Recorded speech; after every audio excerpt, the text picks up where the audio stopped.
Major League Ball or NFL, there's so many, so much control.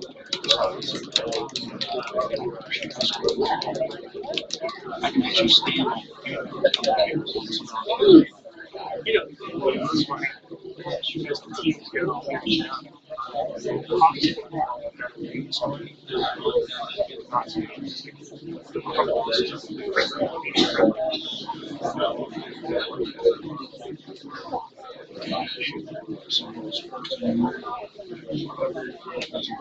can you still know?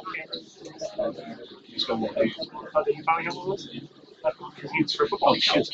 Yeah. No. As far as I know, he's got to be experience. Camera not doesn't choose. Yeah, it's such a smart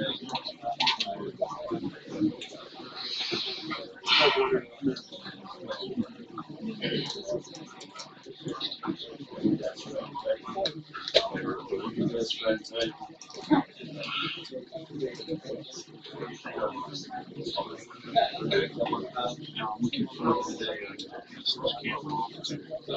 One of the TJ.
We got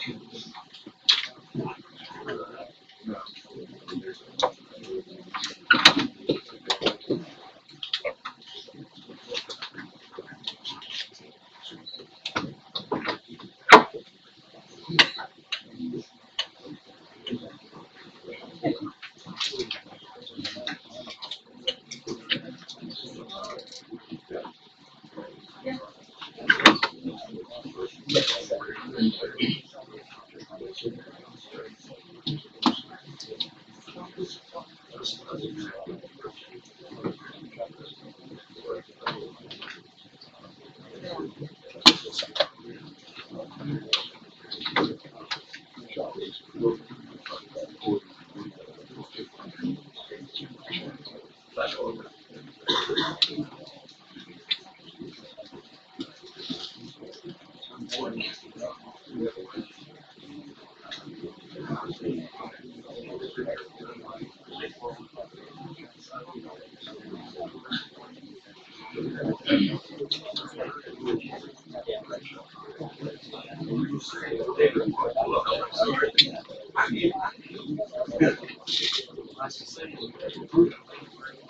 shooting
Can you hear me? Hello? Can you hear me? Can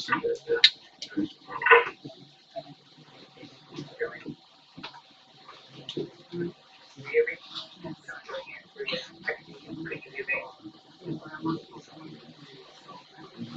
Alright, so let's go back to you.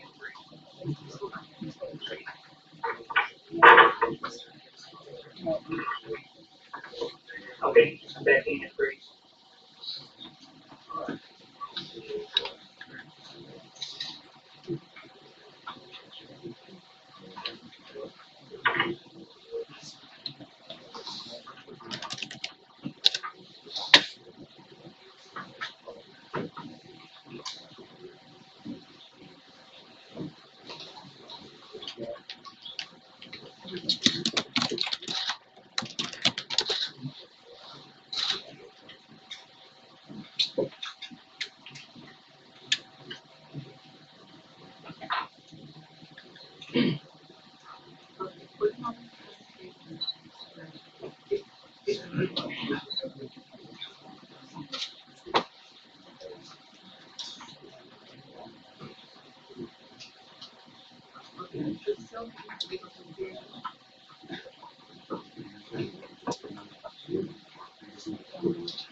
All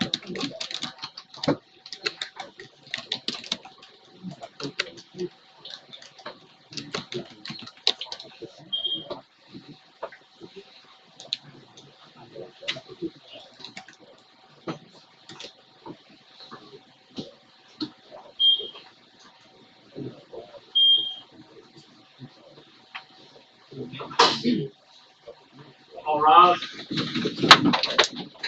Thank you. Take your seat. Good morning. Thank you. Wait. Council, plaintiff, please introduce yourself and your client. Your Honor, my name is Dan Durian, and I represent plaintiff David Walker. Good morning. I'm ready. Yes, sir.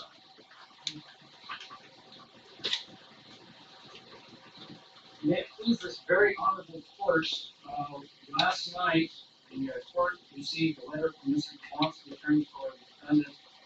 The last paragraph I'd like to read into the record states, we await you're taking the requested action, and as we do so, we will, of course, suspend further participation in these proceedings, including the hearing scheduled for January 26th. As the court can see, neither the defendant nor the defendant's attorney are here.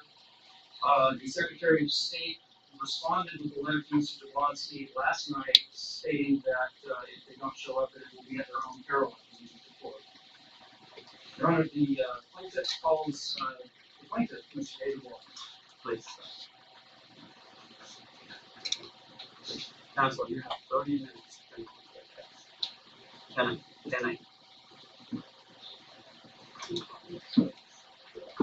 Sir, we used to have that raise the bar. There's no testimony after this approved the whole thing. I think I can prove so I'll be happy.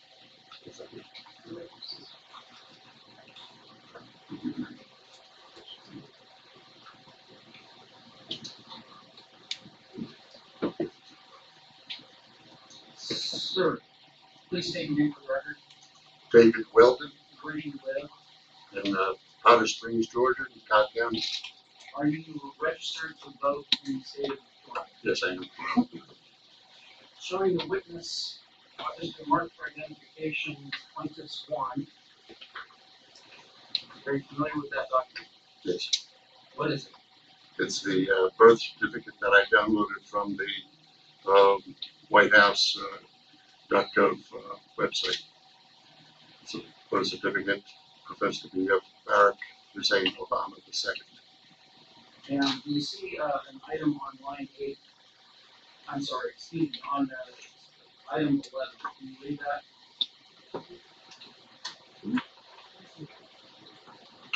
Yes, so the item 11 says the birthplace is Kenya, East Africa. And I'm trying That to is the birthplace of the father. move to have exhibit plaintiff mark for identification plaintiff is the one in the record. That is one to the right. That's all I have for this witness. Thank you, sir. Only Kenneth Allen. Oh, I'm sorry, Your Honor, I gave up another item for this witness. I apologize.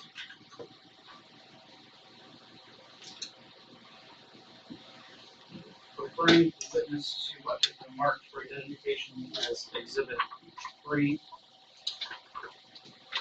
What is that? Are you familiar with this? Yes, I am. What is it?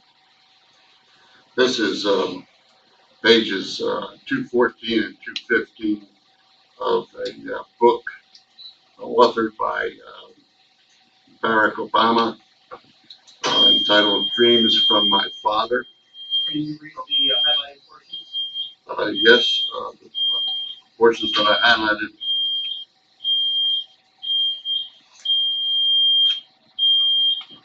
Sorry.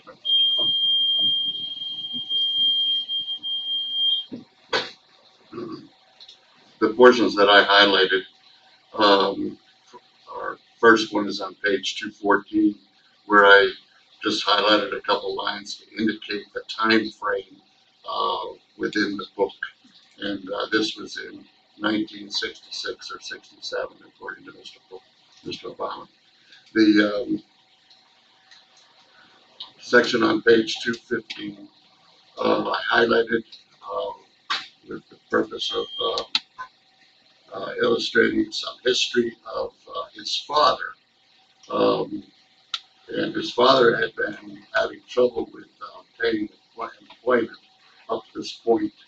And I'm going to quote here, it says, when he went to foreign companies to look for a post, the companies were warned not to hire him. He began looking abroad and was hired to work for the African Development Bank in Addis Ababa. But before he could join them, the government revoked his passport and he couldn't even leave Kenya. That's all I have for this witness reminding. Who's calling, witness Kenneth Allen?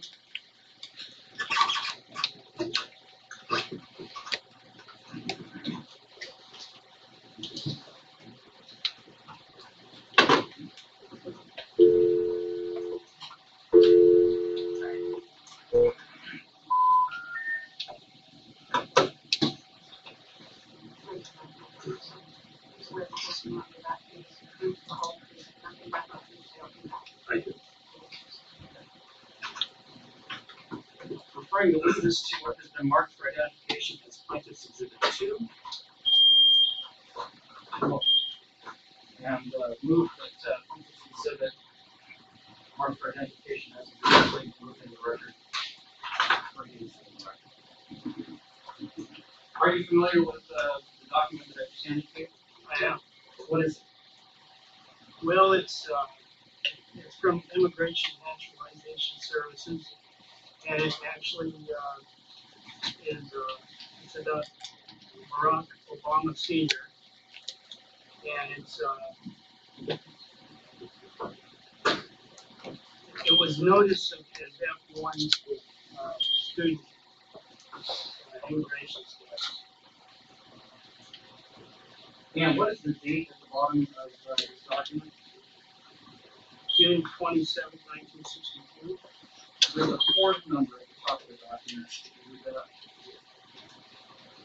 Yeah, it's 1-208, 220D. What's your understanding of the purpose of this document? Well, this document actually helped him get into the University of Harvard. What does it say about his status as a citizen of the United States? Well, he's not a citizen of the United States. It says his status, he's from Africa.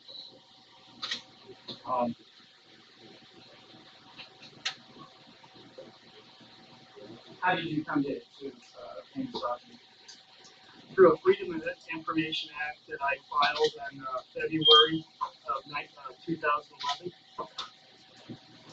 And is this the copy? Is this copy an accurate copy of the document that you received from the Freedom of Information Act? It is. It is. And for the record, I'd like to read Georgia Code section 2414, matters judicially recognized. Judicially recognized matters. I'm quoting, the laws of the United States and of the several states, customs of merchants, and all similar matters of public knowledge shall be judicially recognized without the introduction of proof. I read that to point out the fact that this document, under not only Georgia statute, judicially recognized but under Georgia precedent, should fall within the business records exception to hearsay exception. That's all I have for this witness, and that's the close of the evidence for Mr. Weldon. Step down. Okay, counsel, just 20 minutes. And I believe that I can cover it in 20 minutes, Your Honor. As I stated before, our hope here is to help the court understand what our core argument is. What we're trying to show here is that Barack Obama, by the evidence, Barack Obama's father was not a United States citizen at the time of the defendant's birth. And under Article 2 of the United States Constitution, that means that he is not a natural-born citizen, as was defined by the Supreme Court in Minor v. Happersett. In Minor v. Happersett, the court recognized three categories of people: natural-born citizens, and everybody else. Now, the court also noted that all natural-born citizens are citizens, but not all citizens are natural-born citizens.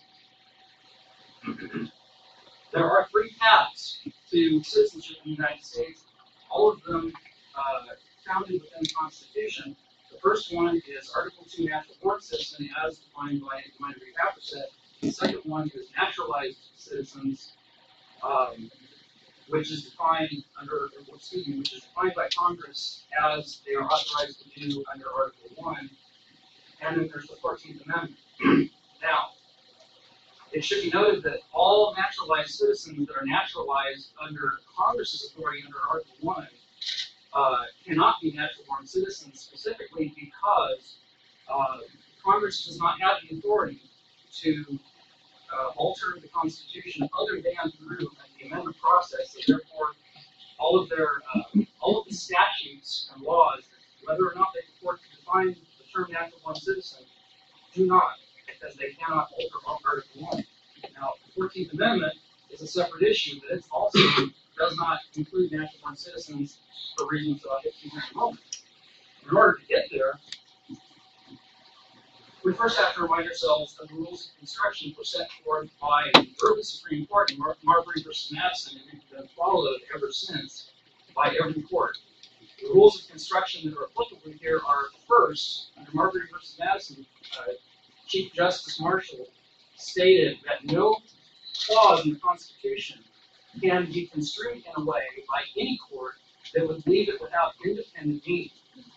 Now, a corollary to this rule, is any future amendments to the Constitution must not be construed in a way that removes independent meaning from another clause unless that amendment specifically states that it's changing the earlier clause, or there's no way to construe that amendment in any other way other than changing the earlier clause. So with that rule of construction in mind, we look at the fact that the minor court defined a natural-born citizen, and that definition was, it was never doubted that all children born in a country of parents who were its citizens become themselves upon their birth citizens also.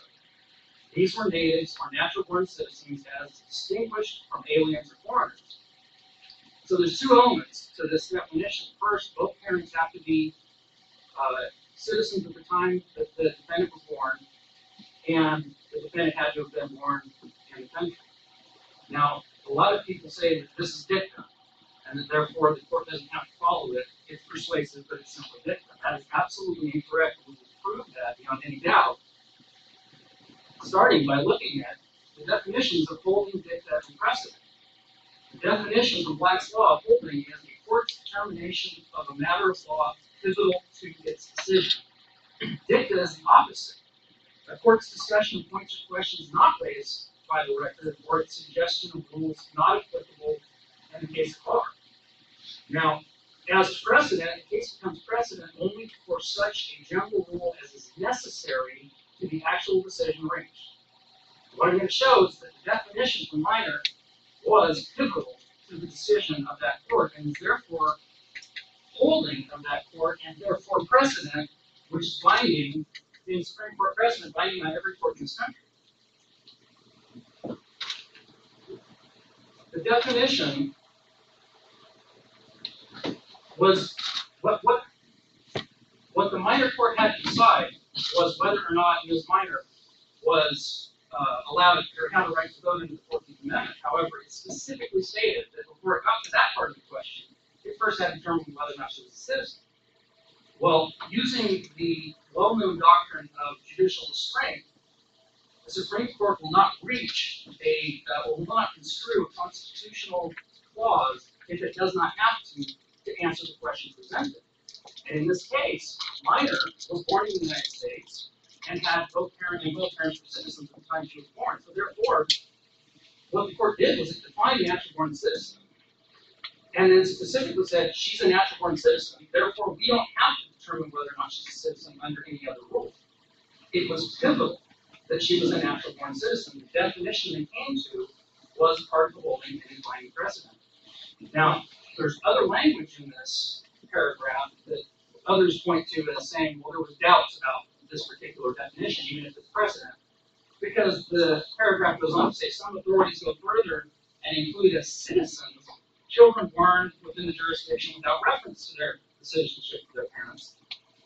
However, the court should be recognized also that the term citizen is not natural born citizen, and the term citizen was specifically defined by the minor court on the previous page. In fact, they spent at least a couple of paragraphs discussing what a citizen was and describing how it's a very broad term. And at the end of that, they concluded that when they say citizen, they mean nothing more than this broad, nebulous term that they don't need to define and can't define. And in fact, the rest of the paragraph goes on to reflect this judicial restraint that the minor court was using when they say, for the purposes of this case, it is not necessary to solve these questions about the doubt of what a citizen is. It's sufficient for everything we have to now consider that all children born of parents within the jurisdiction are themselves citizens. In other words, minor is a natural born citizen, therefore she's a citizen, and they moved on to the next question, which was construing not the whole 14th Amendment, but just what rights arise from the 14th Amendment, whether or not she should have the right to vote. And by the way, that court held that the 14th Amendment does not create any new privileges or immunities. Therefore, someone who's not qualified as a natural born citizen to run for president before the 14th Amendment does not have that right, because the 14th Amendment didn't create any new rights. They don't have that right excuse me, after the 14th Amendment. So, that's the holding of minor. A lot of people say that minor was overruled by Kim Long-Art. That's absolutely not true.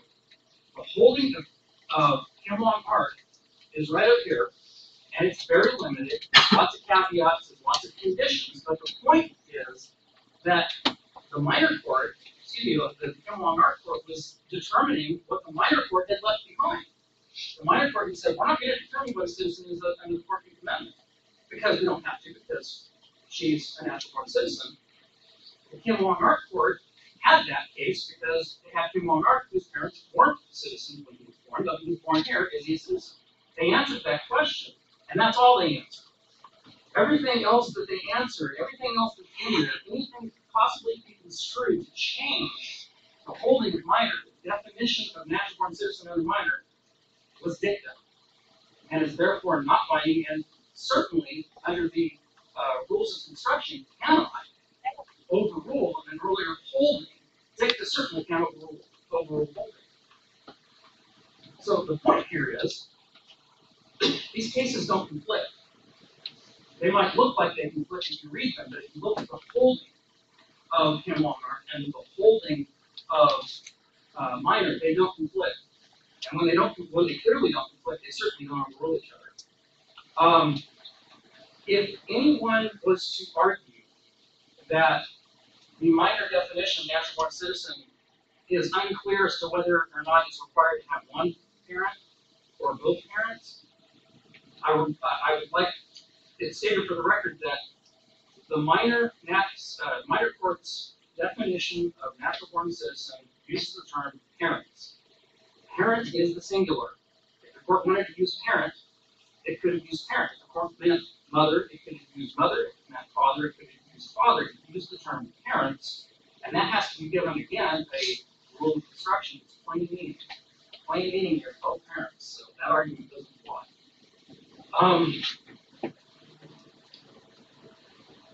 In closing, this case is about the Constitution. Holding public office is not about the individual. It's about service to the public. Anyone who's run for public office ought to know that. And that means that even if an individual has an unfortunate situation where they can't rise to the level that they want to, politics is not a typical career field where we want the person to rise as far as they can. Politics is about service to the public, and that should be kept in mind. And my final comment, let me make a point for the record. We've shown, I believe, that Barack Obama's father was not a citizen of the United States ever. Certainly during the time period when Barack Obama was born. I don't think that's ever been disputed by the defendant himself, and that means he is not constitutionally qualified to hold office. It's not a statement about his ability, it's a statement about his constitutional qualifications. Finally, the defendant was ordered to be here today, he's not here. His attorneys are even boycotting this hearing. And I want it stated on the record that shows not just a contempt for this court, but a contempt for the judicial branch. And I'm not interested in talking about that. But you don't need your argument. yes, sir. Thank you very much. Thanks again. Thank you very much. Counsel, will you please introduce yourself and your client?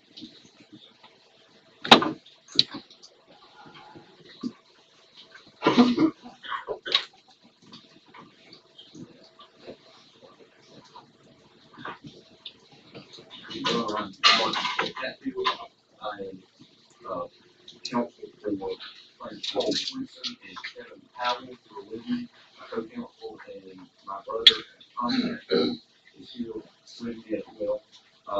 Wanted to raise two issues before I undertake the attendance.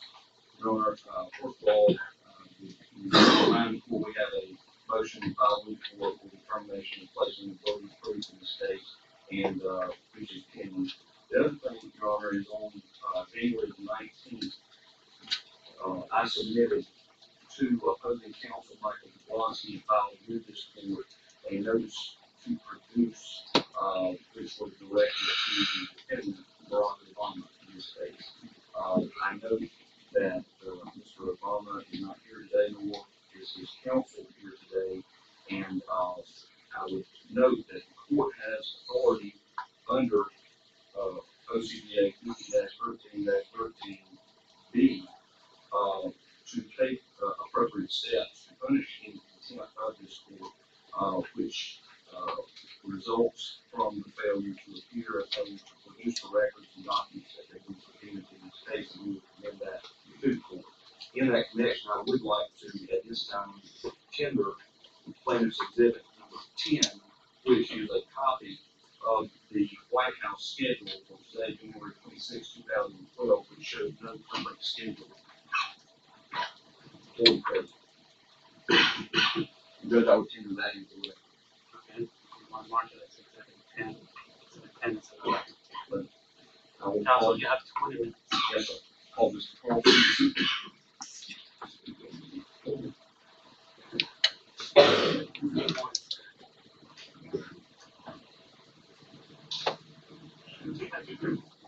You swear to testify you're about to disprove the whole truth and nothing but the truth. I do. Will you say your name, please, full name? Carl Swenson, Carl Alfred Swenson, Jr. Mr. Swenson, where do you live? What's your address? 6553 Pleasant Valley Drive in Morrow, Georgia. What county is that in? Clayton. Mr. Swenson, are you a registered voter in the state of Georgia? Yes, I am. And were you a registered voter in the state of Georgia at the time that you submitted the challenge which initiated this case? Yes, I was. And are you qualified and able to vote for candidates for president of the United States as voter in Georgia? Yes, I am. But may approach on it. So you went in pre-mark plaintiff's exhibit number 2, asking if you can identify that compilation set of documents. Yes, these are, the first one is from the Secretary of State acknowledging that the challenge has been accepted by this court, as is the second page. And the third page is the applicable laws and regulations pertaining to this case. The fourth page is Secretary of State Kim's acknowledgement that they are going to put this, let's see,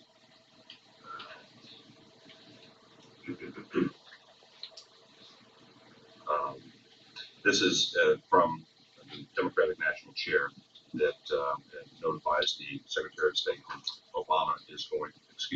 candidate Obama is going to be on the ballot. And the next page, official challenge, is what I sent to Mr. Kemp, requesting this particular hearing and having him be on notice that I was challenging Obama's being on this ballot. And the last page that's in that record, is that a voter record that indicates that for you as a voter in the state of Georgia? Yes, it does. Okay.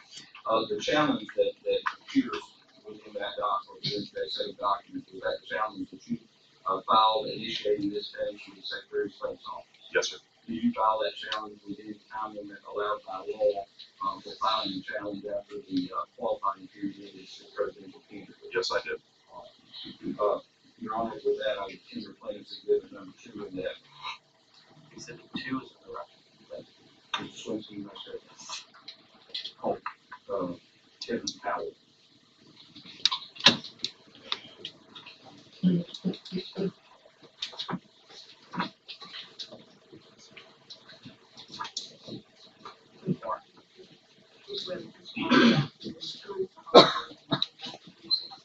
Yes, I do.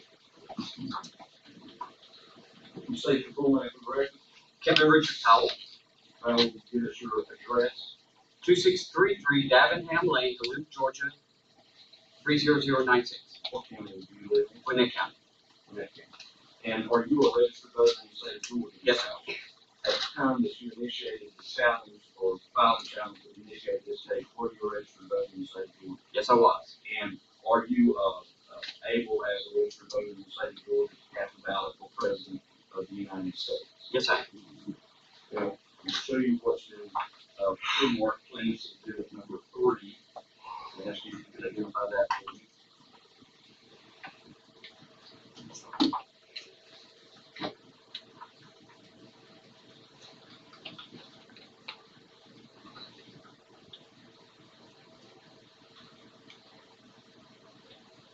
This is from Linda Ford to Chief Clerk, the candidate qualifications challenge for Barack Obama, and it has the Georgia Code. Ms. Powell, let me sort that and say for you. Yes, sir. Is that composite exhibit a record of the challenge that you filed with the Secretary of State's office, challenging Barack Obama's candidacy in this case, and the related documents that were generated by the Secretary of State's office? Yes, sir, it is. Okay. I would give plaintiff's exhibit number, is that number 3? Yes, it is. Is that plaintiff's exhibit number 3? Yes. Plaintiff's exhibit number 1, Mr. Powell, is that in fact a letter from Mr. Michael Berlin, the chairman of the Georgia Democratic Party, submitting the name of Barack Obama as the sole Democratic candidate for president in 2012? Yes, it is. Move to tender plaintiff's exhibit number 1. Number 1. Next, show you plaintiff's exhibit number 4. Mr. Powell, can you tell us what that is?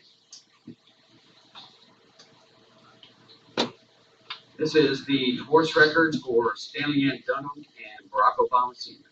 Okay. Those were from the state of Hawaii. Yes, they were. And that would include the divorce action and a final judgment and decree of divorce between those parties. Is that correct? Yes. Those, to your knowledge, are the parents of Barack Obama, who is president of the United States. Yes, sir. So tender plaintiff's exhibit number 4. Yeah. Number 4. We want to show you next plaintiff's exhibit number 7. And you can recognize that. This is the official certification of nomination from the Democratic Party for the 2008 general election that I received from the Secretary of State's office, and it is officially certifying the nomination of Barack Obama. And that is a certified copy from the Yes, it Secretary. is. So tender claims exhibit number 7. Number 7. Showing you claims exhibit number 8. And if you will, identify that for us, please. This is the official certified copy of the certificate of nomination for the president, but this is for the Republican National Committee, and it's a certified copy from the Secretary of State. On tender claims exhibit number 8, and that's Number 8. in connection with that exhibit, Mr. Powell, let me just ask you real quickly. Those were the certificates of nomination claims exhibit 7 and 8. Certificates of nomination submitted by the Democrats and the Republicans respectively in 2008. Is there language on the Republican certificate that is not contained on the Democratic certificate that's relevant to this case? Yes, sir, very much so. The Republican language says that the candidate meets the constitutional requirements for the office of the President of the United States. And the Democratic certificate of nomination says the following were duly nominated as candidates of the said party for president. It does not include the, it does not state that they are qualified according to the Constitution. So you connect to Mark Hughes exhibit number 11. You will identify that for me. This is from a government webpage, and it is the U.S. Citizenship and Immigration Services, and it's an interpretation with regard to the delineation between natural-born citizen, naturalization, and a native citizen. And Is that something that was a printout from a United States government source? yes, sir, it is. I saw this myself as well. And that's from United States Citizenship and Immigration Service. Yes, sir. We would tender claims to number 11. And finally, claims to number 12, Mr. Powell. And would you recognize that?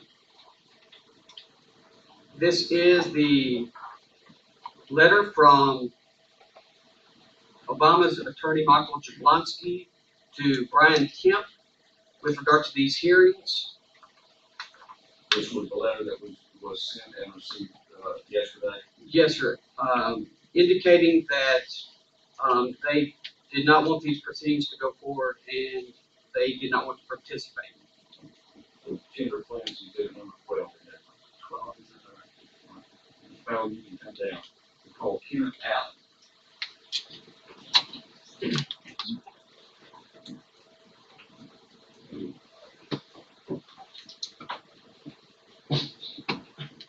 Judge, while he's taking a stand, I would also like to tender a copy of, as plaintiff's exhibit number 9, a copy of the Board of Dreams from my father, which is authored by the defendant, Barack Obama.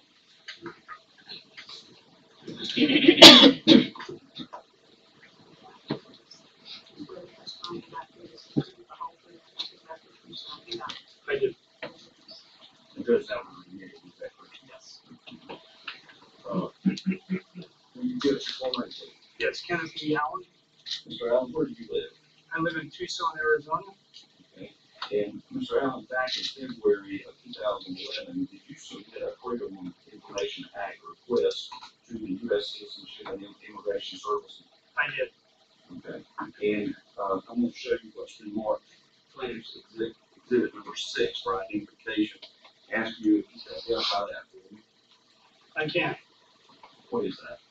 That's the disc I received from the Citizenship and Immigration Services with 181 pages of documents and an introductory letter from, the department.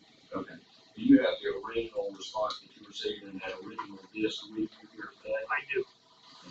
And you would like to retain those originals for use in other proceedings, is that true? Yes. Is the plaintiff's exhibit number 6 a true and accurate depiction of the response that you received from the United States Citizenship and Immigration Service in response to your February 2011 Freedom of Information Act request?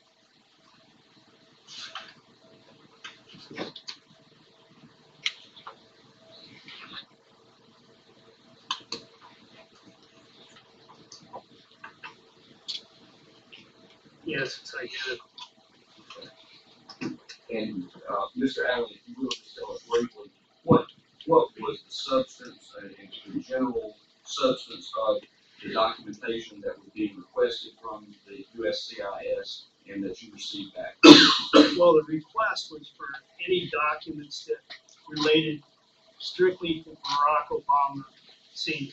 That's Stanley, the father of the defendant, Barack Obama. yes.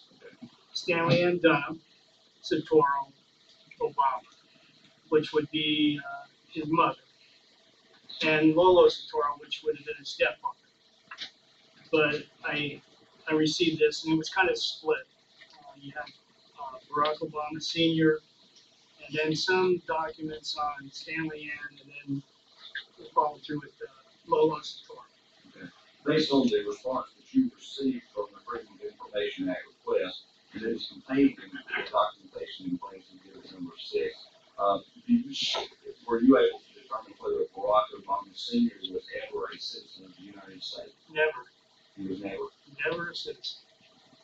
All right, I would tender your Honor's pleasure to Exhibit number 6 in evidence. Number 6. Mr. Allen, you may step down. Judge, assuming that my exhibits 1, 2, 3, 4, 6, 7, 8, 9, 10, 11, and 12 have been admitted, you will rest. Thank you.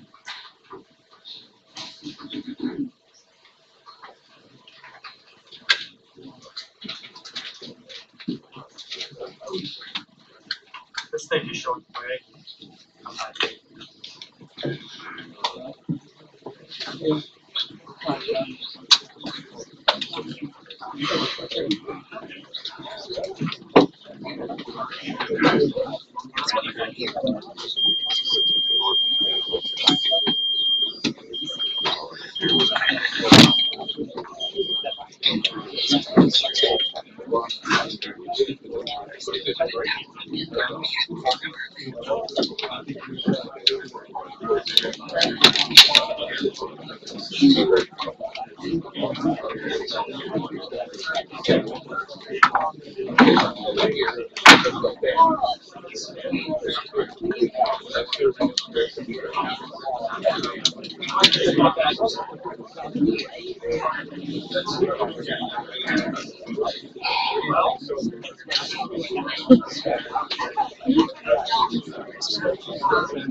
I missed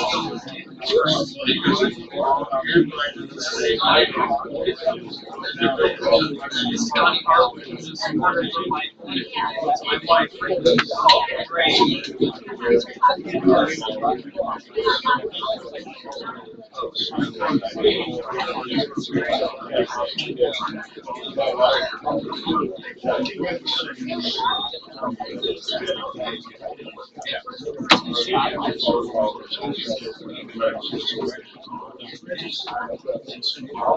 The biggest issue for me is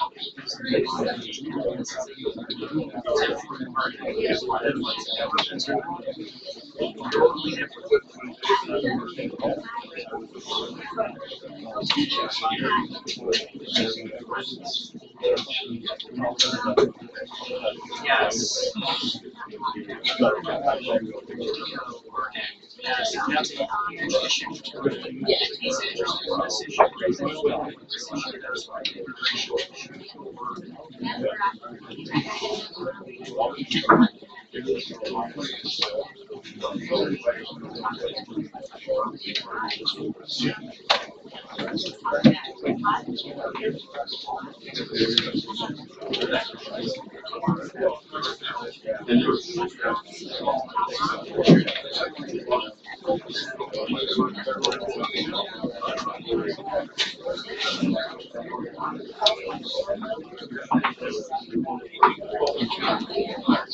I know, first time I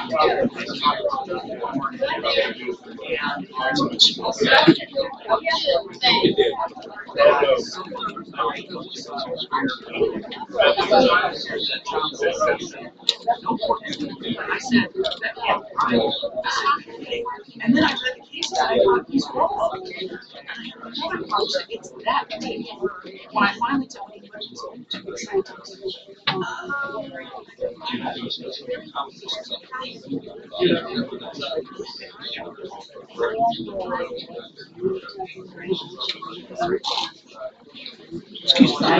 It's all right. All right.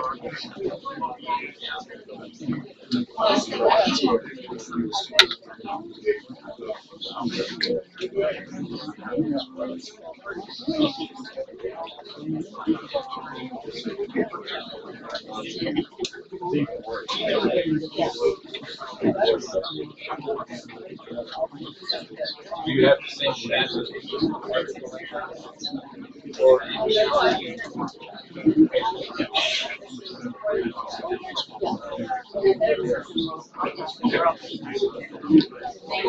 Yeah.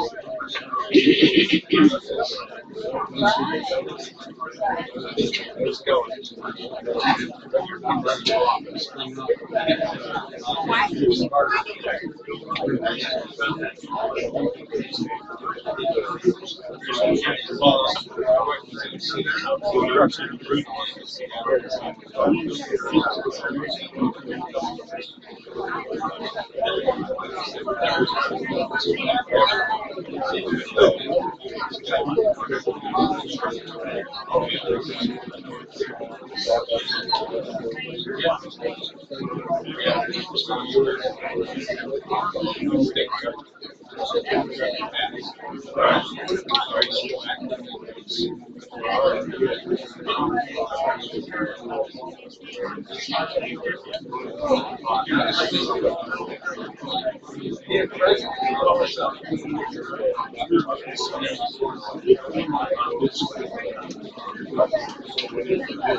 Okay, can I get everyone's attention, please?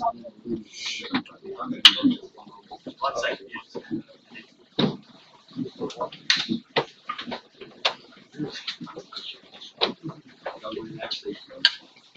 Yes, sir. I would ask the court, go ahead and close the record at this time on my case, Mr. Powell, and my understanding is Mr. Ray would like the same thing with this case. Yes. And still, stick to the schedule as far as February 5th for submitting briefs and trying to get back to conclusion? We could submit a copy. Okay. Sooner is fine with me. Good with corporation of it. Yes, you're, Thank you. Council, what's your name? Would you introduce yourself and your client, please?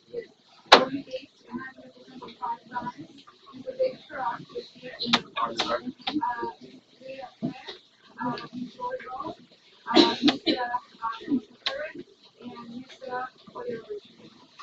Council, before you start, I'm going to give you 2 hours maximum. 12:50, include that 12:50. If you can do it a little bit faster.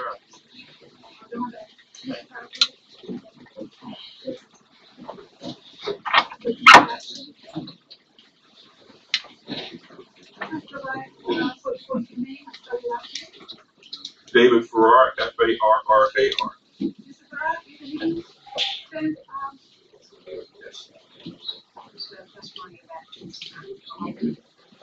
I do. Are you registered voter in the state of Georgia? Yes, ma'am. Thank you very much.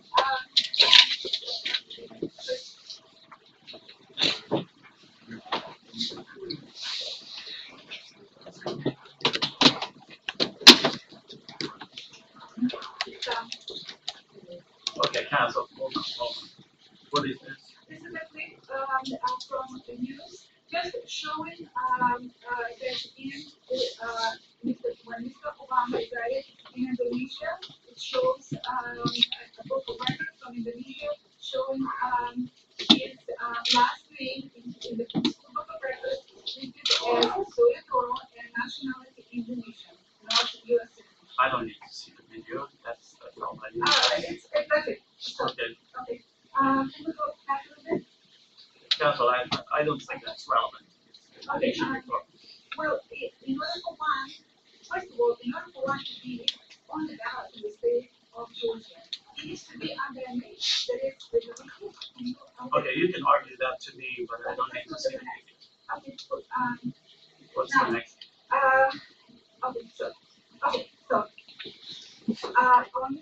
It states that he was registered in the book of records in the school in Indonesia where he studied, which was a CC school in Jakarta, Indonesia, and the last name is Soetoro.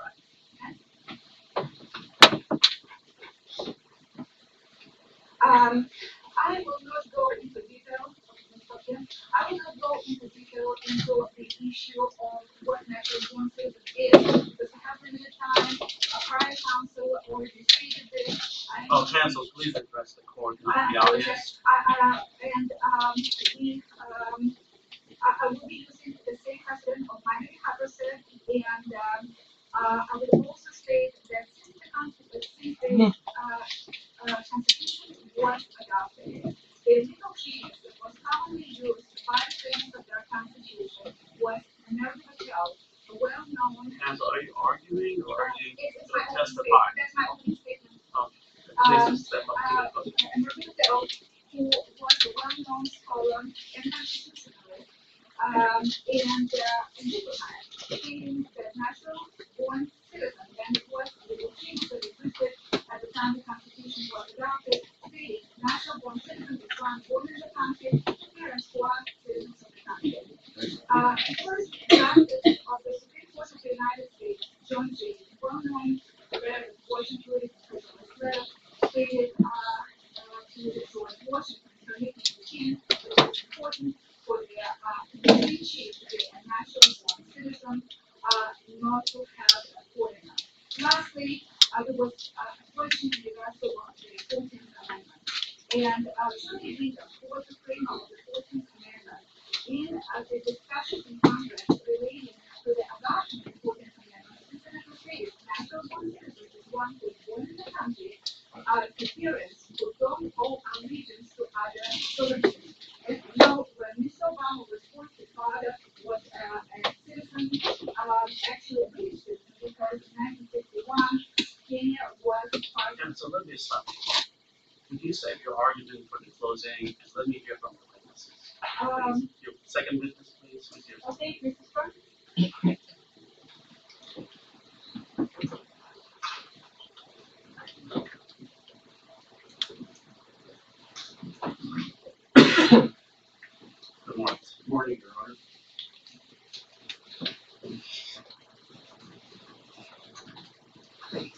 is where the testimony that is true, probably not the application.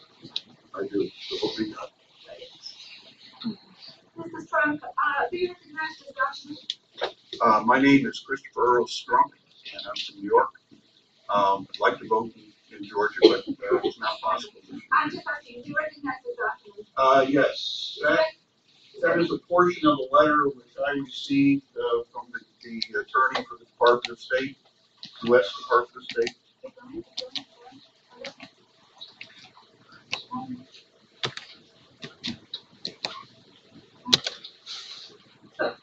Okay, so now, what is this document? Is that the passport record of Stanley and Dunham, Mr. Obama's mother? Yes. This is a renewal form, taking him off of her passport. Yes. And What is the last name that is listed there? Can you please the full last name for Mr. Obama on his mother's passport record? Subarka, Soebarkah. So in his father's passport records, Mr. Obama is listed under last name Soebarkah. According to the record that you personally see from the State Department. I can't draw a conclusion on that. Okay, but that's what is written there, Soebarkah, right? Yes, she wanted that expunged from her record, Passport. which we never got. Okay, thank It you, was Mr. dog-eared. Thank you, Mr. Strang. Right. Next, You may send that. it's gonna be, and we're gonna include, submit into evidence, the records freedom of information, request and response that was received by Mr. Strong, from the State Department showing that in his mother's records, Mr. Obama was listed under. Yeah, so you know. Okay, next, witness Susan Daniel. Good morning.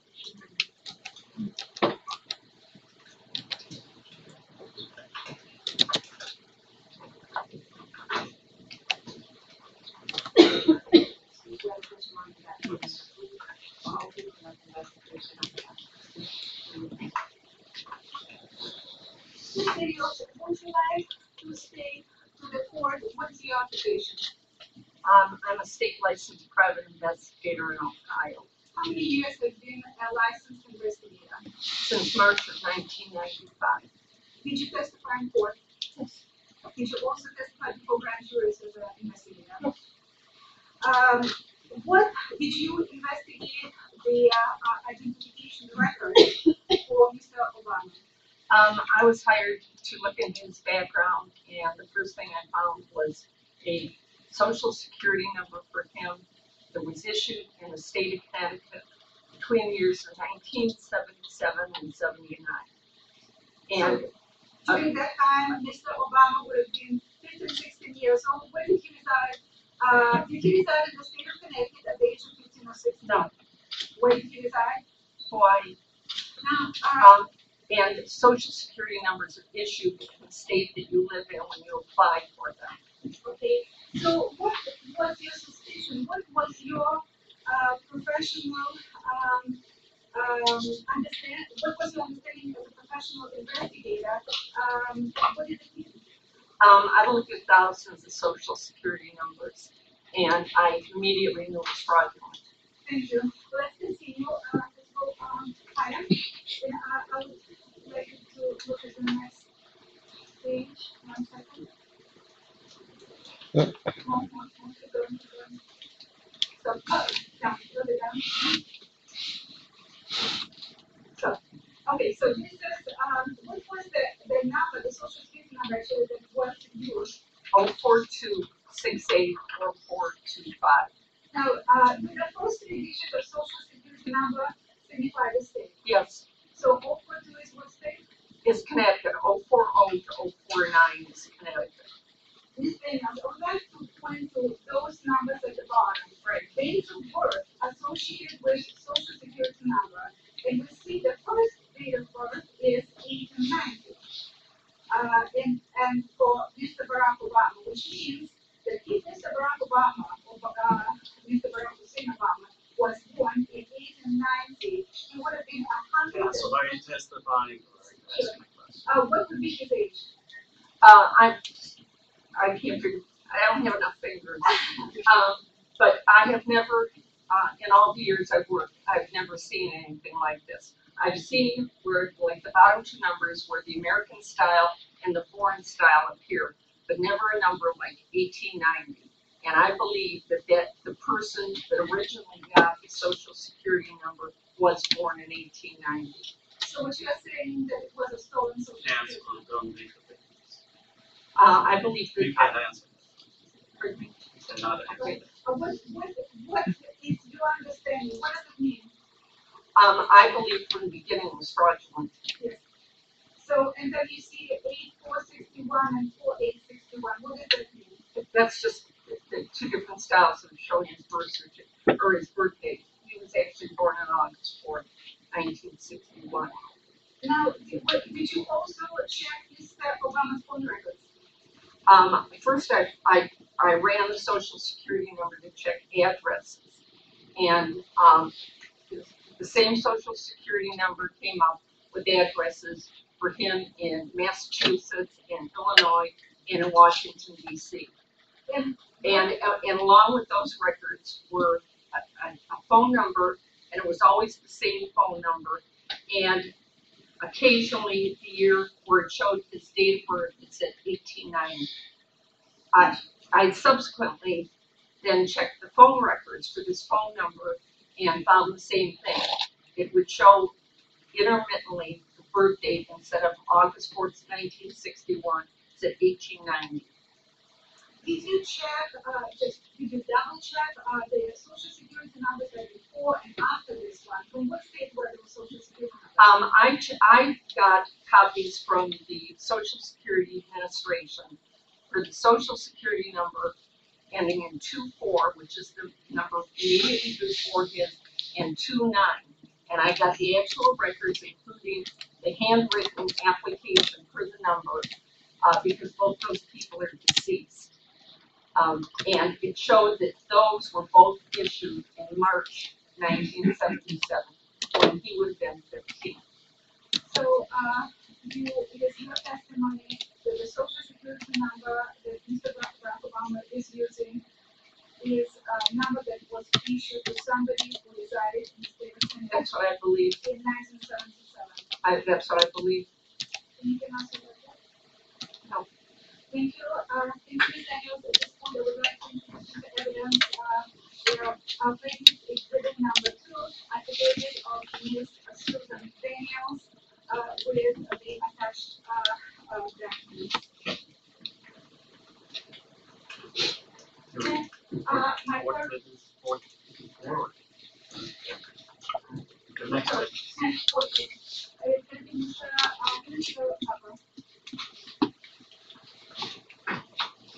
Good morning.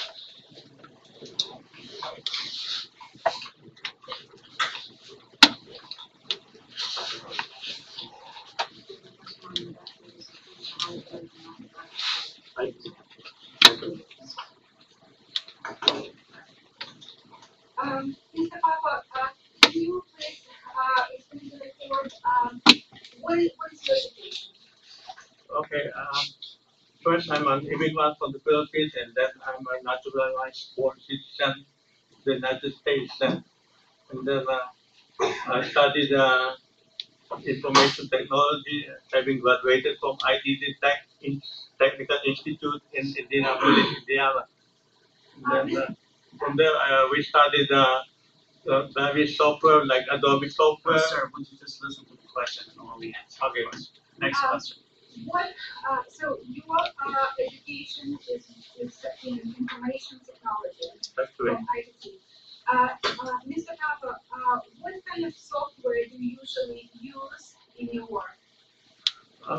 With web designing and development, it's a popular software to use Adobe Photoshop and Adobe Illustrator. Thank you. We are going to point to this document. Is that the affidavit that you provided me?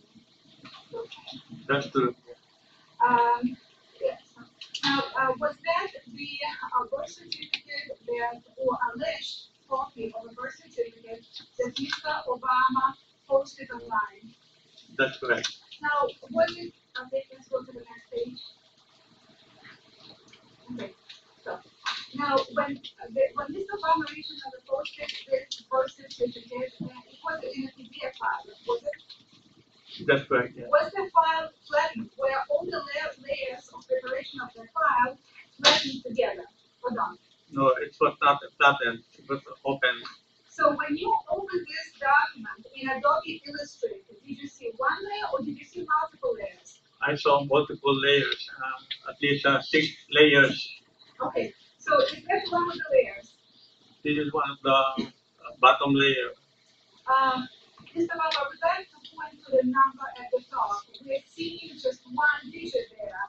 So where the other digits? Were they added in another layer? Yes, they were added from other graphics and added to this number. So there was one document and then from another graphics from another document that they added another part of the document. I would like to point to the signature, Stanley, and here it is only D. There is no Obama, it's missing. Was that brought from another document? That's right.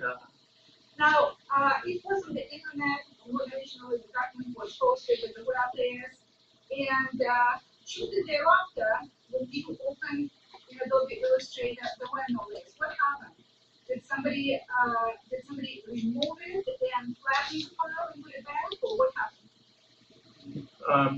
Nobody has, up to now, nobody has flattened the file, so anybody who uses Adobe Illustrator can open the files, and then they will see multiple layers. Okay, now I'm going to point to the next document.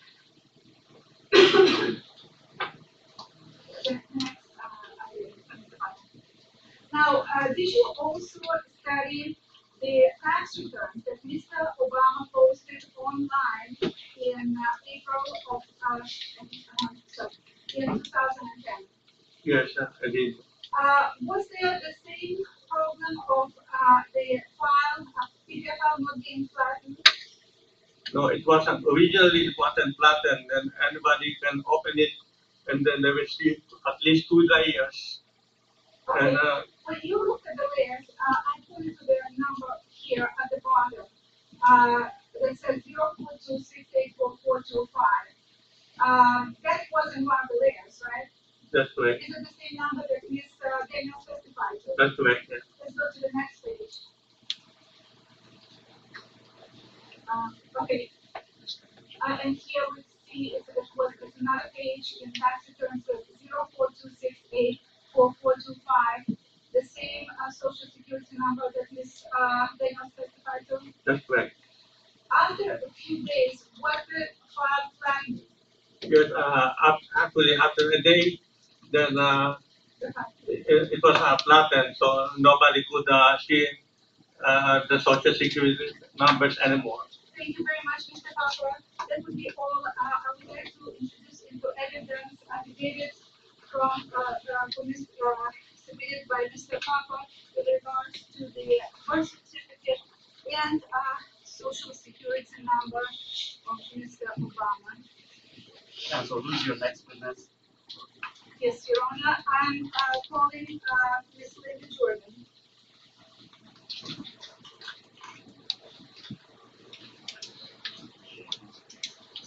Good morning.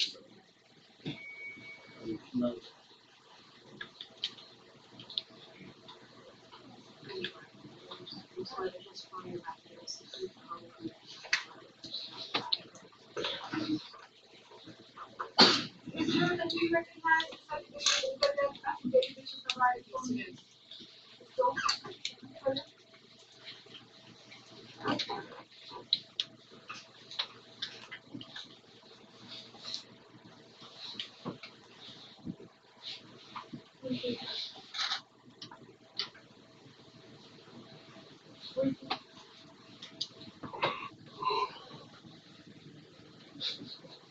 anyway, go to my set, what is that? If you don't mind, go to one second. And keep on putting that number.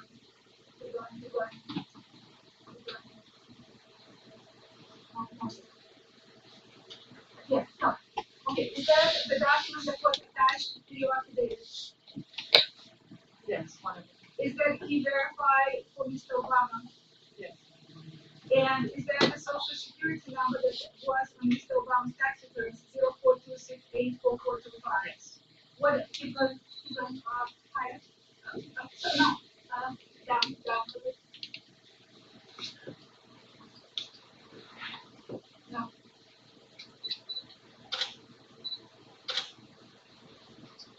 No, up.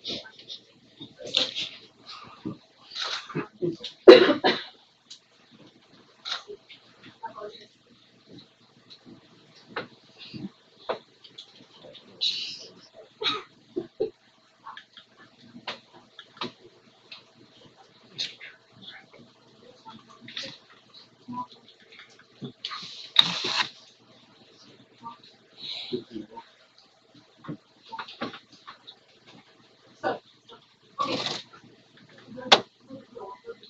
Let's go.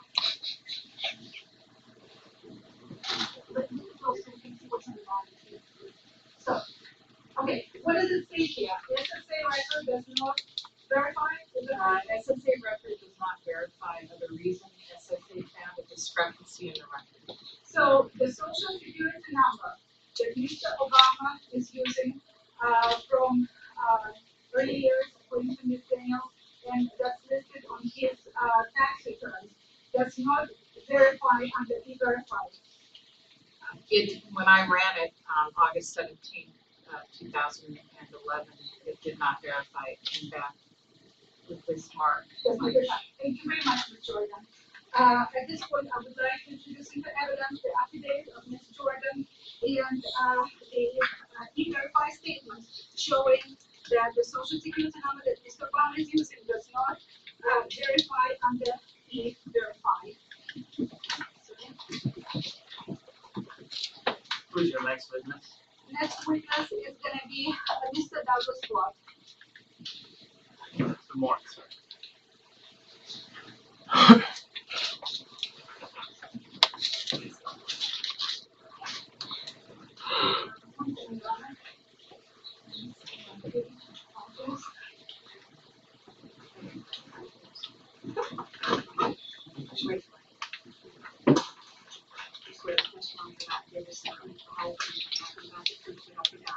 I do.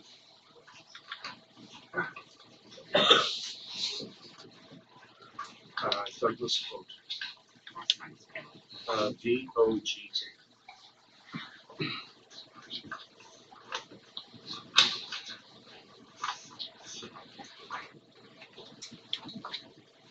Mr. Watt, would you like to say to the court, please, your occupation? I own a company called Archive Index Systems where we sell document imaging scanners as well as document imaging systems. I also own a typesetting company for 13 years too. So for 13 years, you dealt with typesetting and testimony. I've been in the current business for 18 years now, selling scanners and maintaining.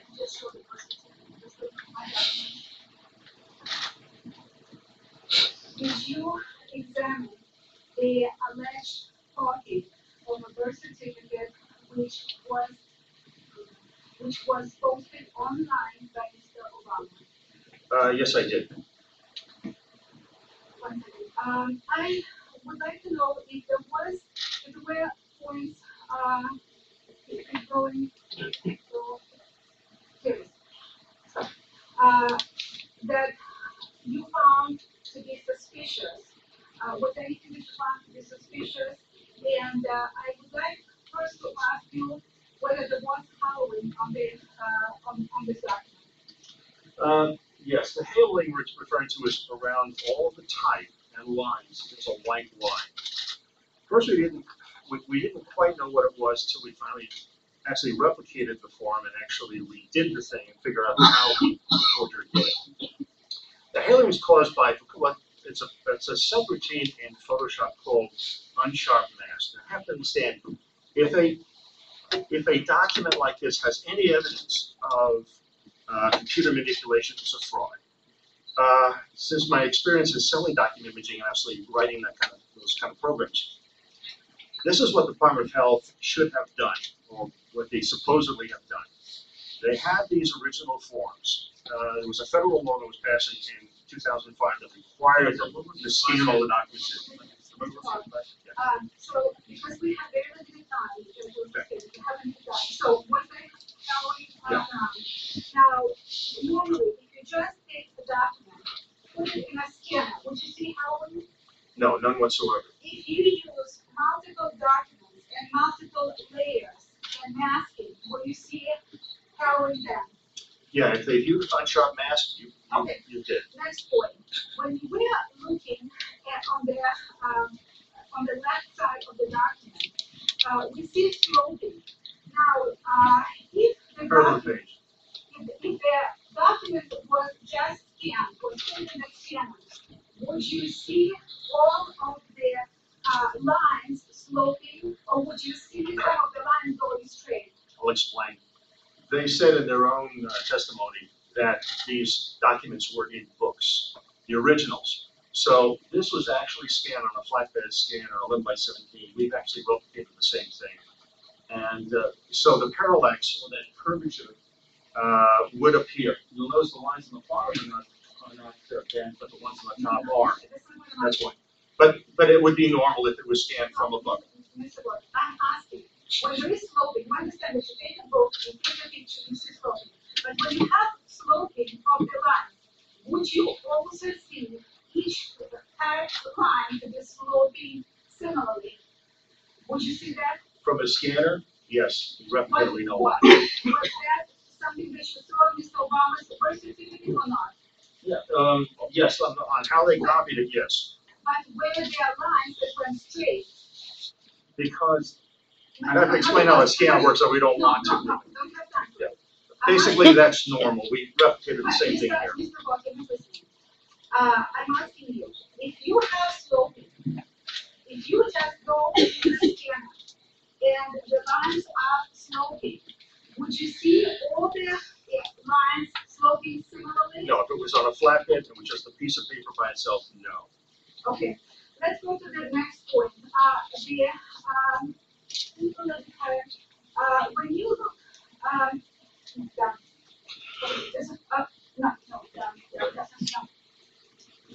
So we are looking at the stamp that's on the document, the date stamp. If it is something that was just scanned, Mr. Rock, somebody that scanned and wants to put a stamp, your stamp was like this, stamp. Would it be the same in the same spot in all three copies, or it would be different in different points? They would be different. The date stamp and the other one are separate. They're actually embossed stamps, actually. Okay, now, another question. If, and on Mr. Obama's record, all three of them, it was exactly in the same spot. Yes. Another question. When a person is stamping the date, he goes stamp, would it be a line, pixel by pixel, in a straight line, or would you expect it to be a little bit sideways, a little bit crooked? No, they're two independent. They're done by hand, even though it's done by an embossing machine for both. We learned that. Mr. Walker, not listening. No, I am. My question is, if a person is doing it by They won't hand, be in exactly the same place. okay, and listen, no. Would it be on that line? Would it be just on line, pixel by pixel, or would it be slanted a little? It would be slanted. Was it slanted here?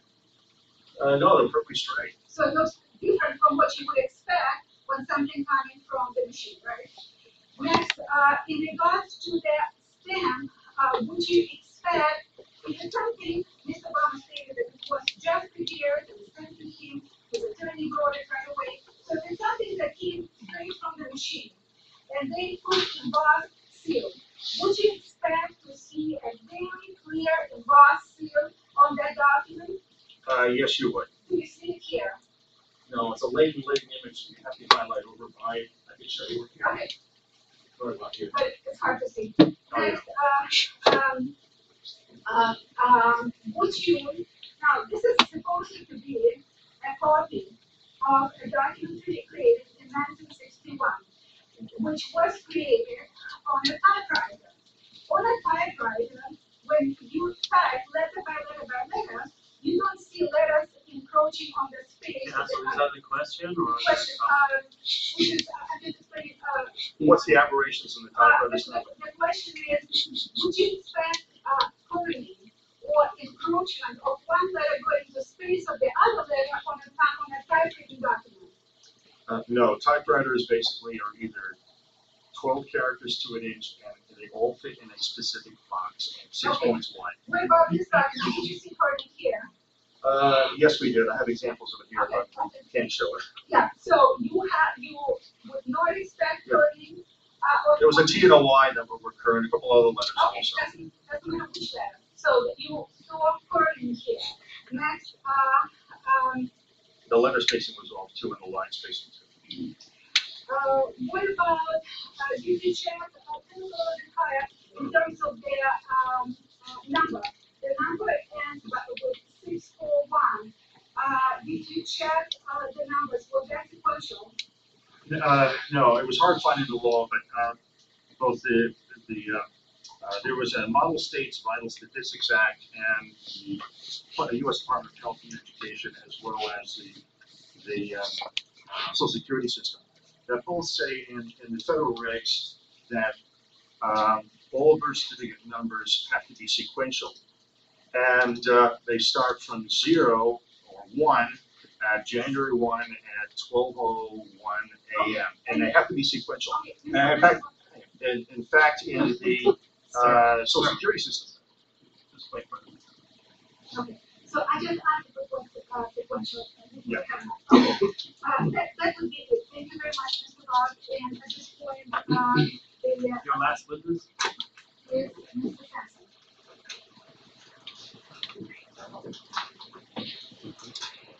Good morning, sir. Good morning, Your Honor. How are you, sir?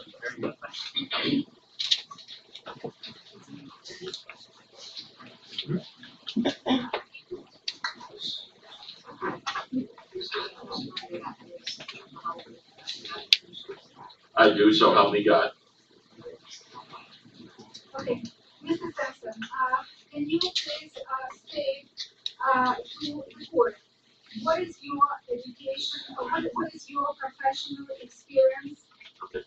First, my full name is John, middle initial and last name is Sampson, S-A-M-P as in Paul, S-O-N. Educationally, I received a Bachelor of Arts cum laude from Long Island University with a major in criminal justice and minor in psychology. I attended Thomas M. Cooley Law School in Lansing, Michigan for a period of 2 years. I did not graduate.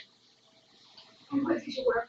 Subsequent to that, I was a police officer in the state of New York for 18 months.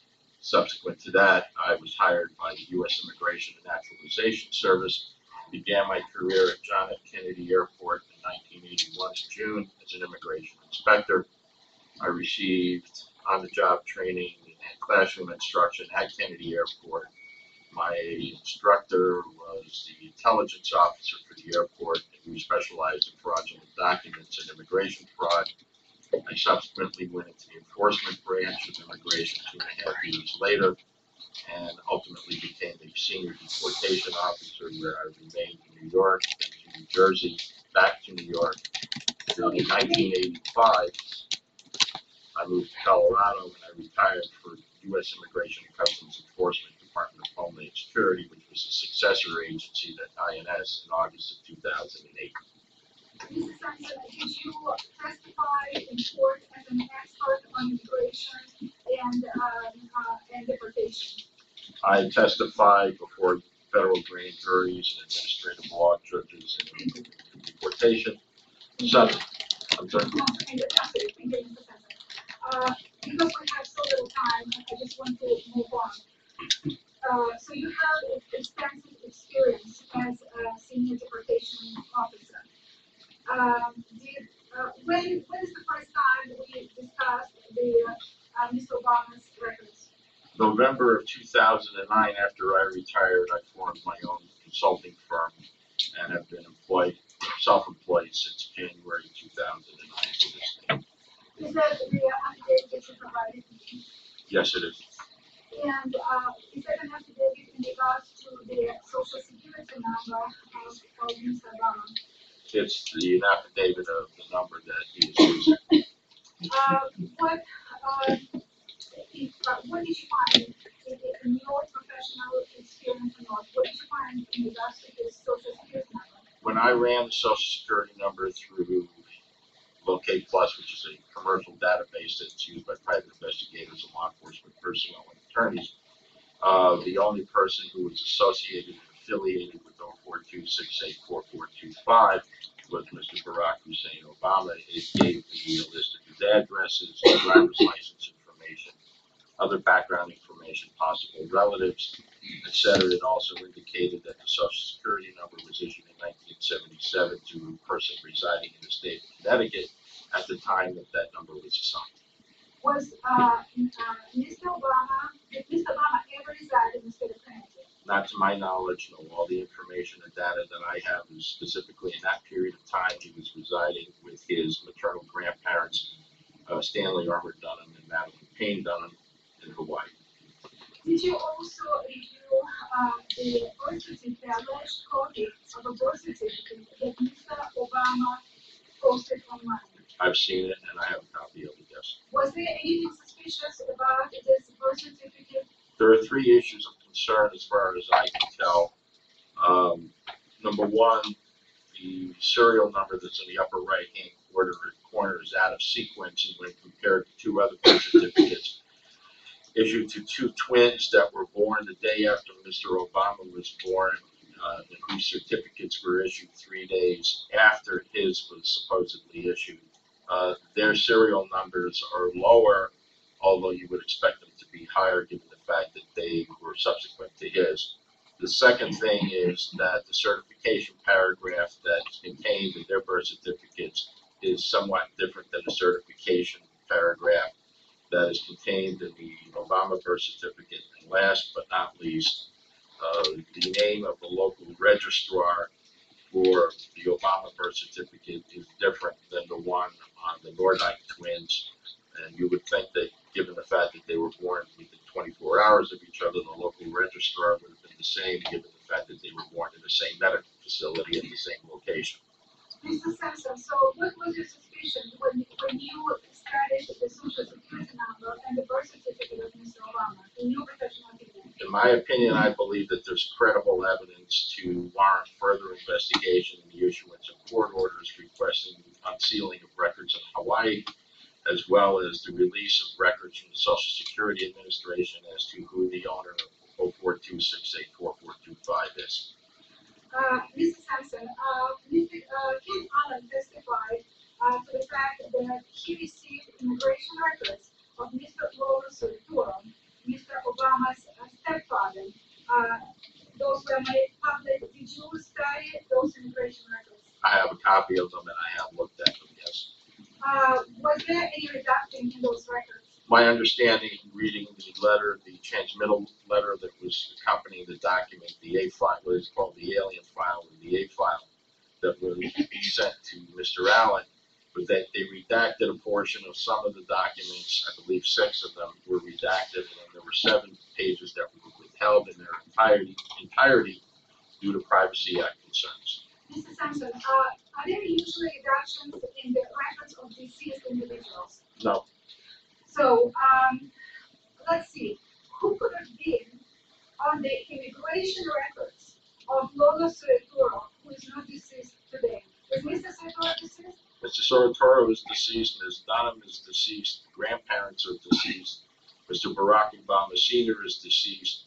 Maya Soetoro Eng was not born at the time and therefore was not part of this at the time that Stanley Ann Dunham petitioned to have her spouse, Mr. Soetoro, classified as an immediate relative to receive an immigrant visa. So what would be your conclusion?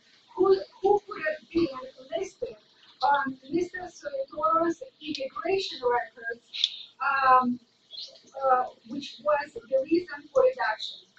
The only person that I can come to mind would be Barack Hussein Obama II, also known as Barry Soetoro. Now, next question, Mr. Sampson. In your opinion, as a deportation officer, if Mr. Barack Obama was a natural born U.S. citizen, he had a valid U.S. citizenship, and he never lost his citizenship while living in Indonesia, would he need immigration records? Would he need to be paid? No, there would be no need for him to be issued an immigrant visa. He would be considered a U.S. citizen and be able to travel to the United States as a citizen. Knowing all the information that you have in regards to Mr. Obama, what would be your conclusion, and what do you believe that needs to be done, or what would you do in cases similar to this with this kind of records? It would warrant further investigation. What I would do if I was still working with immigration is I would be getting the originals of the documents I just mentioned. I would go to the Social Security Administration and request a copy of the SS-5, which is the actual handwritten application for a Social Security number. I would also request the state of Hawaii submit a certified copy of any birth records, so this way we could rule in or rule out whether or not he was born in Hawaii. How about immigration and passport records? I would be going to the State Department Office of Passport Services to see if there are any U.S. passports issued. And if those are not provided, or the U.S. Attorney is not willing to proceed with those steps, what would you do? Well, first, let me clarify. In the event we would be conducting an investigation, it would primarily be a criminal investigation to determine whether any charges should be filed.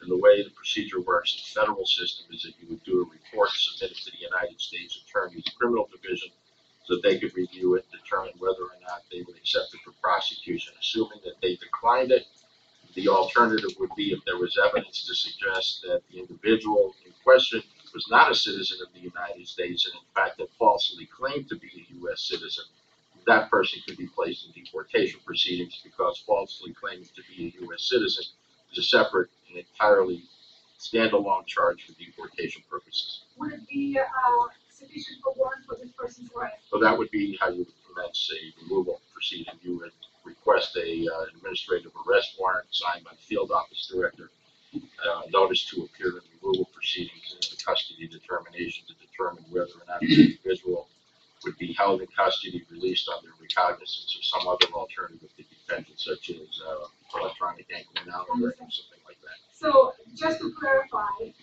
for the court, if the U.S. Attorney refuses to proceed to act as a deportation officer, you would have been seeking a warrant for arrest of this individual and deportation.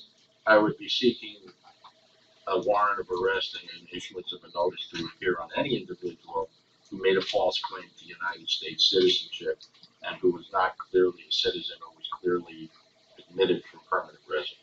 Thank you, Mr. Simpson. At this point, I would like to admit into evidence the affidavit of Mr. Simpson and the attached documents. Thank you, sir.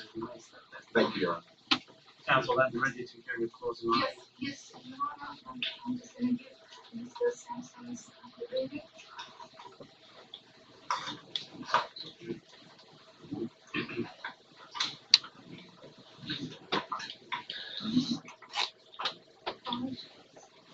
Yes.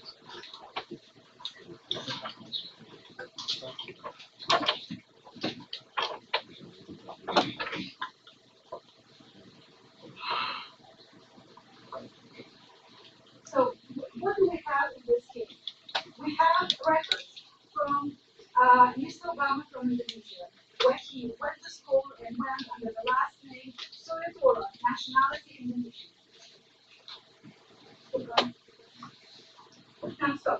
Now, what's interesting about those records from Indonesia, that we just saw a minute ago, it stated that Mr. Obama went to school in Indonesia from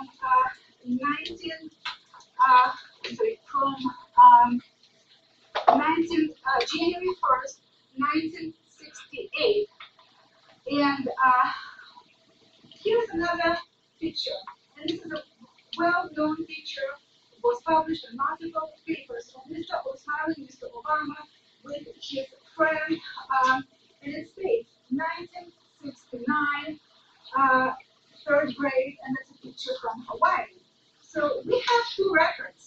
We have a record from Indonesia where there is a boy who goes by name Barry Sumitoro, who at least for a period of 2 years, 1968 and 69, resides in Indonesia and goes by name Barry Sumitoro.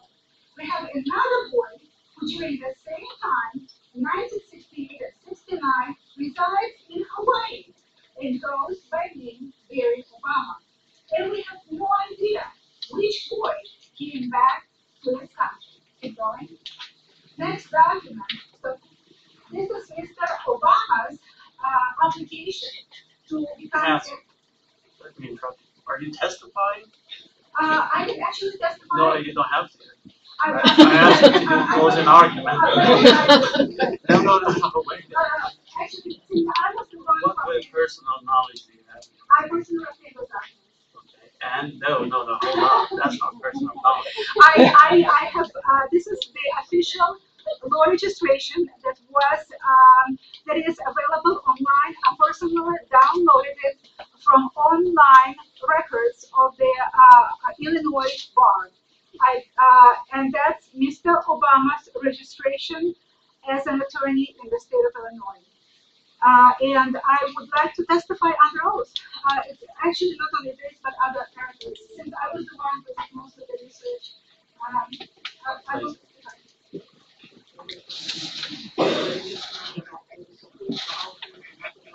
Yes, I do. So here, what is important about this record? It says full license name Barack Hussein Obama. Full former names, none. We've already seen that in his mother's records, passport records, Mr. Obama is listed by last name Soy Barca. We've seen that in his records in Indonesia, he is listed under name Soy Toro. So clearly, Mr. Obama was committing perjury when he applied for this record. I actually personally contacted the Illinois bar and inquired about it. I was told that since Mr. Obama is inactive, it's not a problem. I contacted the bar again and I demanded investigation. At which time, Mr. Obama's record as an attorney was changed from inactive to not allowed to practice law. Mr. Obama has resigned from the bar. He gave up his law license, and I believe it How was. is that relevant? So It is counsel to the legal issue. It is relevant to the fact that he is hiding his identity under his prior names, Suetoro and Suebar. And we have a whole record of Mr. Obama going to life hiding records. Next. Counsel, I'm going to ask you to submit your testimony Sure. in writing. Okay. Let's make a closing argument. Okay.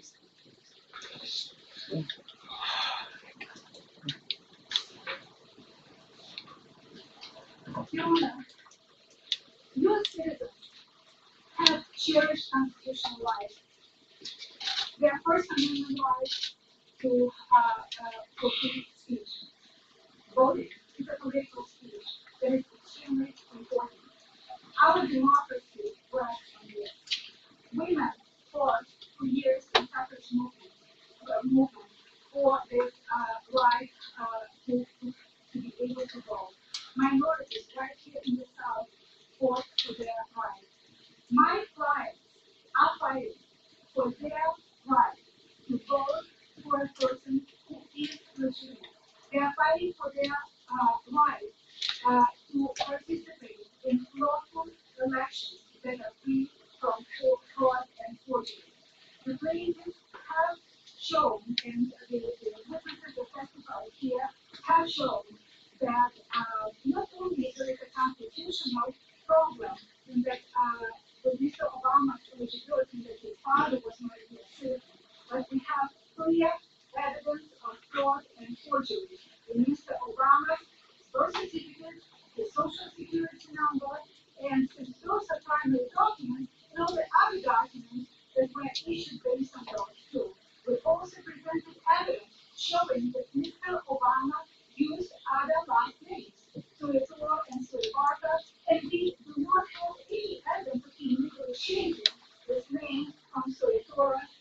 Obama, and the fact that he was an citizen of Indonesia. There is no evidence to show that this was changed. There is a little bit about the plaintiffs submit that they proven that they met their burden of proof, and Mr. Obama should be found ineligible. Moreover, I have issued a subpoena. Your Honor, I stated to Mr. Obama that the subpoena needs to be honored. He should have been here with certified documents with a box seal to show that indeed he has anything. So far, the only thing that Mr. Obama has shown is a computerized image that could have been created yesterday that he is posting on magazine t-shirts. Magazine t-shirts are not a prima facie evidence.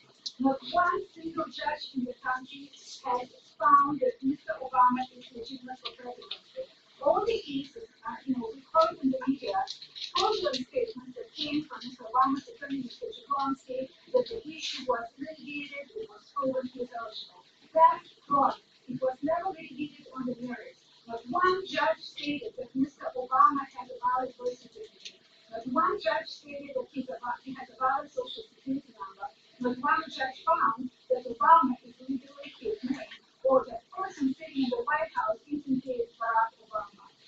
It was never heard on the merits. It was never heard in the court of law on the merits, and therefore the plaintiffs are asking to rule on the merits. Also, because our report that you by February 5th, I will ask your honor for matters of authority. I worked for 3 years trying to get additional documents, was threatened, games, and without letters of authority from your honor to the person appointed in Hawaii to issue a local subpoena to the Department of Health and letter of authority to the DC court to get Mr. Obama's passport, immigration, and social security records, we would not be able to get any original records. So I would ask not only to find that Mr. Obama is not eligible based on the documents that we have, but also letters of authority so we can disclose all the original records that they exist or to the other states, so there will be consistency between all 50 states. And as Mr. President has stated, if it wasn't anybody else, it would have gone to a warrant for arrest and deportation. We are all equal under the law in this country. A poor person in the poorhouse or a president in the White House are all equal under the law, and I'm asking your honor to also hold Mr. Obama in contempt of court due to the fact that subpoena was issued and he intentionally disrespected the judicial body. Thank you, Your Honor. Thank you very much, counsel. May I have your exhibits? Yes. Yes, sir. Please.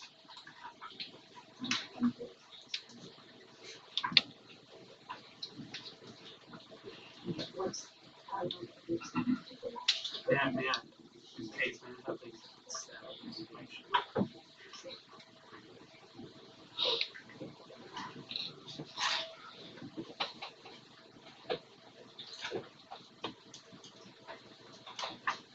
Thank you very much. This concludes the hearing for today. Have a good day.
Actually, there's a truck downstairs, and Ira's also there to help us. Okay.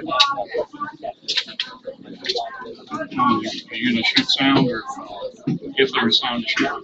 I don't know. I got it. This is 12 o'clock show. They're asking us to shoot sound here, and I'm thinking, we're here. You're gonna do sound here.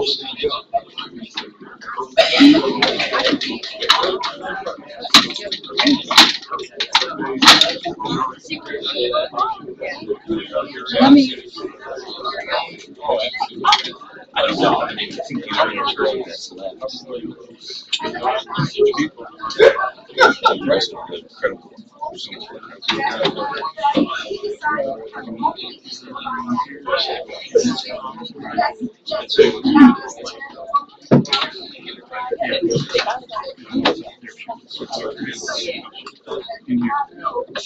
I guess so. I can just get exposed.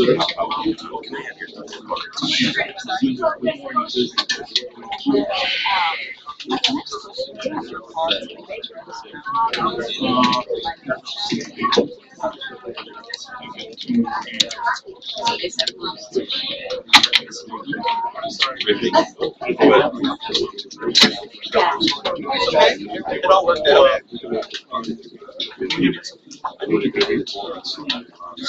There's not many things I can do, but I can answer the bell. You do, yeah. If there's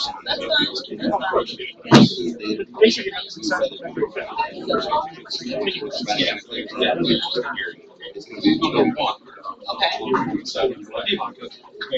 but one. Kevin Davis. No sound. Okay, I know you. We both know. We both know.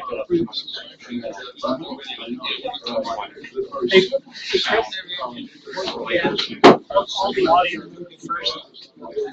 I got one. I can guarantee you that's audio. But you get that question. Just go to the next row. Get over there. That'd be great.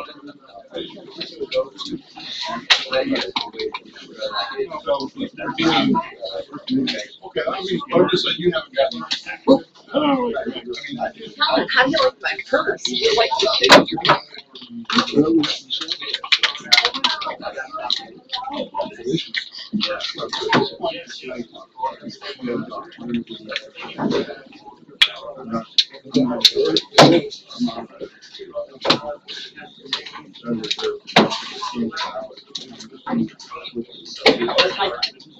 Yeah, I'll let you know my deal.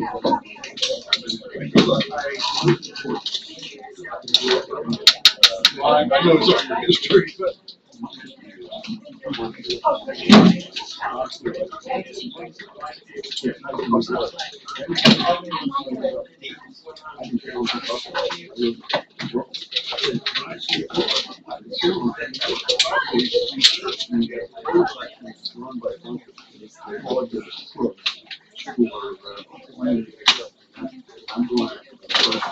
Hi, Susan Daniels. Can you just tell us how you thought it went today?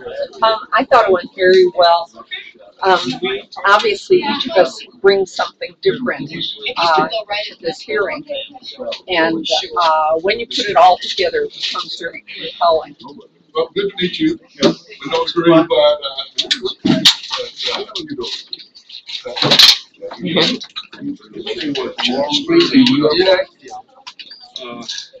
And Susan, how do you think, when it comes to your testimony, what you offered on the record? Tell us what you did offer on the record, just to reiterate that. Yeah, I started 2.5 years ago on this. And what I did is I started by just running his name on databases that are only accessible to people who are licensed, private investigators or law enforcement. I discovered immediately the Connecticut Social Security number and knew immediately that it was fraudulent. Just based on all the years I've worked as an investigator. I knew it was not, there was no way that it was accurate. So then I started doing background information on running the Social Security number and started coming up with all these different addresses with him after that address all over the country. You know, as I mentioned, in Illinois, his home, in Massachusetts when he was a student there, in Washington when he was a senator. With these addresses, the more work I did with the addresses, then I found the year 1890, which appeared when I found the original Social Security number. I then ran the phone number. It was the same phone number with every address. Obviously, it must have been self-referred because it traveled with every single address. I ran those, and again, half the time it would come up with his date of birth, and the other part of the time it would come up with the year 1890. Now we know he was not born in 1890. The number was issued in March of '77. I was able to prove that through documents through Social Security based on other numbers around his, and found that it was issued in March 1977 without equivocation. It had to have been, and he was 15 years old at the time. In February of 1977, he was playing on the JV basketball team in Hawaii, Punahou, and they even went to the state finals then. The following month, he's in Connecticut applying for a Social Security number. I don't think so. Well, very good. Well, thank you so much for coming to Atlanta and testifying. My pleasure, believe me. I've been waiting for 2.5 years for the opportunity to tell people that he's using a fraudulent Social Security number. Well, thank you very much. Thank you, Susan. Thank you. Using forged and fraudulent